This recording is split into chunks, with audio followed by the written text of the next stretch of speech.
જય માતાજી, જય માં ગામદેવી ગુટ ભવાની। હું વિનોદભાઈ ધીરુભાઈ લીંબાણી તારીખ 29 પ્રવાસ લઈ નીકળ્યો હતો અને પ્રવાસની અંદર મારે ગોકુળ, મથુરા, હરિદ્વાર, અયોધ્યા અને નેપાળ, પણ નેપાળ જતા હું બસ લઈને ફસાણો હતો નેપાળના તોફાનના હિસાબે।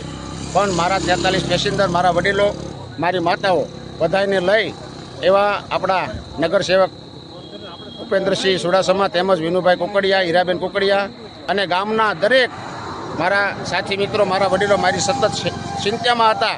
પણ અત્યારે હું બેન શ્રી નીબુબેન બામણિયા અને માન્ય શ્રી જીતુભાઈ વાઘાણી અને ઉપેન્દ્રસિંહ સુડાસમા એ મારી સાથે આખી રાત કોન્ટેક્ટમાં રહી અત્યારે હું ભારતની બોર્ડર પાર કરી લીધી છે। તો બધાને હું વિનંતી કરું છું કે હું સહી સલામત 43 પેસેન્જરને લઈ અને ભારતની બોર્ડરની અંદર આવી ગયો છું। તો બધાને જે મારી ચિંતા કરી છે તેનો બધા હું હૃદયપૂર્વક આભાર માનું છું।